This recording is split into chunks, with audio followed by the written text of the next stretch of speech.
அனைவருக்கும் வணக்கம். போன வீடியோல தமிழக அரசு தென் சென்னையில வெள்ளப்பெருக்கை சமாளிக்கிறதுக்கு என்ன திட்டம் போட்டிருக்காங்க அப்படிங்கிறத பத்தி பார்த்தோம்.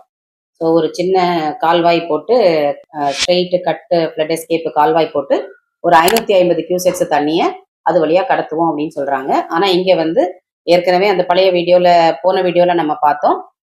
3500 கியூசெக்ஸ்ல இருந்து 9000 கியூசெக்ஸ் வரைக்கும் இந்த ஜவஹர்லால் நேரு JNNRUM ஸ்கீம்ல 3500 கியூசெக்ஸ்ல இருந்து 9000 கியூசெக்ஸ் வரைக்கும் இந்த ட்ரெட்ஜிங்கை பக்கிங்ஹாம் கெனால்ல உள்ள ட்ரெட்ஜிங் பண்ணாவே தண்ணியை கொண்டு போக முடியும்னு சொல்லியிருக்கிறாங்க. ஆனா அந்த ட்ரெட்ஜிங் இன்கம்ப்ளீட்டா பைசா இல்லாதனால கைவிடப்பட்டிருக்கு அப்படின்னு சொல்லிட்டு நம்ம பார்த்தோம்.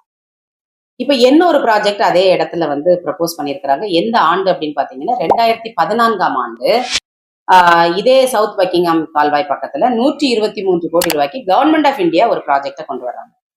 அது எந்த துறையில இருந்து அப்படின்னா inland water authority of India இதுல படகு விடுறதுக்காக அப்படின்னு சொல்லி ஒரு திட்டத்தை கொண்டு வராங்க. நேஷனல் வாட்டர்வே 4 ஸ்கீமுக்கு கீழே.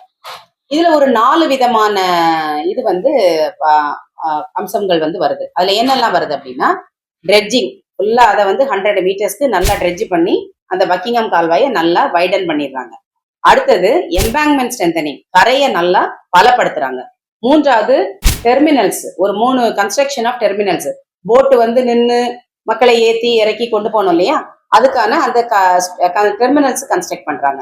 4வது அந்த லாஸ்ட் மைல் கனெக்டிவிட்டி, அந்த கால்வாய் எங்கெல்லாம் போதோ அந்த இடம் வரைக்கும் அந்த கனெக்டிவிட்டியை என்ஷூர் பண்றதுக்கு ரோடு நெட்வொர்க் கொண்டு வர்றாங்க. இது 2014ல நம்ம முதல்ல சொன்ன ப்ராஜெக்ட் அந்த JNNRUMல போட்டது 2009ல, 2005 வெள்ளப்பெருக்கை மிட்டிகேட் பண்றதுக்கு 2009ல போட்ட ப்ராஜெக்ட். 2014ல வந்த CAG அறிக்கை 2013ல ஆடிட் பண்ணிட்டு அந்த ட்ரெட்ஜிங் கைவிடப்பட்டதுன்னு சொல்றாங்க. இப்ப திருப்பியும் 2014ல இந்த கதை வருது. 123 கோடி ரூபாய்க்கு 37 கிலோமீட்டர் ஸ்ட்ரெச்சுக்கு நாங்க இதை கொண்டு வர்றோம். ஷோலிங்கநல்லூர்ல இருந்து கல்பாக்கம் வரைக்கும் சவுத் பக்கிங்ஹாம் கெனால்ல இந்த ஒர்க்கை பண்றோம் அப்படின்னு சொல்றாங்க.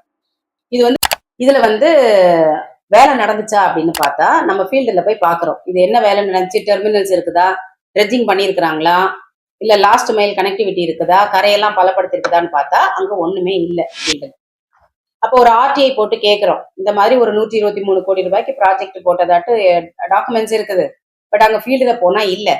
ஸோ இது நடந்தது, என்ன ஒர்க் அதுல நடந்துச்சுன்னு சொல்லி, இந்த திட்டத்தில் நடந்ததுன்னு சொல்லிட்டு ஒரு விளக்கம் கேட்டு நம்ம RTI போடும்போது அவங்க இன்லேண்ட் வாட்டர்வே அத்தாரிட்டி நமக்கு என்ன பதில் சொல்றாங்க அப்படின்னா, இந்த வேலையில ஒரு 4 கோடி ரூபாய்க்கு தான் நாங்க வேலை பண்ணோம்.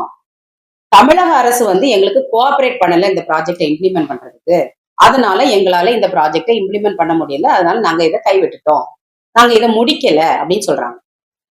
அப்ப நம்ம திரும்பியும் 4 கோடி ரூபாய் செலவு பண்ணாங்க இல்லையா, அந்த 4 கோடி ரூபாய்க்கு என்னென்ன ஒர்க்குகள் நடந்திருக்குது அப்படின்னு சொல்லி இன்னொரு RTI போட்டு கேட்கிறோம். அப்ப அவங்க திருப்பியும் சொல்றாங்க, அது அந்த 4 கோடி ரூபாய் இந்த இடத்துல நடக்கல, அது வேற ஏதோ ஒரு இடத்துல நடந்தது, இங்க நடக்கல அப்படின்னு சொல்றாங்க. அப்ப என்னன்னா திரும்ப திரும்ப திரும்ப அந்த இடத்துல மத்திய மாநில அரசுகள் ரெண்டுமே என்ன ப்ரப்போஸ் பண்ணிருக்கிறாங்க, என்ஜினியர்ஸ் என்ன ப்ரப்போஸ் பண்ணிருக்கிறாங்கன்னா, இந்த பக்கிங்ஹாம் கால்வாயை வைடன் பண்ணி அதை ட்ரெட்ஜிங் பண்ணி இந்த திட்ட அகற்றி ஸ்மூதா தண்ணி போறதுக்கு முதல்ல வழி பண்ணணும், அதுக்கப்புறம் அதுல போட்டுகள் விடுறதுக்கும் அதுல வசதிகள் கொண்டு வரணுங்கிறதான் திட்டமா இருந்திருக்கு. எதனால இந்த தமிழக அரசு இந்த பக்கிங்ஹாம் கால்வாயில போட்டு விடக்கூடிய இந்த திட்டத்தை செயல்படுத்தாம அதுக்கு ஒத்துழைப்பு கொடுக்காம இருந்தாங்க? இது தமிழக அரசு தான் பதில் சொல்லணும். இந்த சென்னையில பக்கிங்ஹாம் கால்வாயில படகு விடக்கூடிய இந்த திட்டம் செயல்படுத்தப்படுமா, இல்லை கடைசி வரைக்கும் இது ஒரு கனவாவே இருக்குமா அப்படிங்கிறது தெரியல.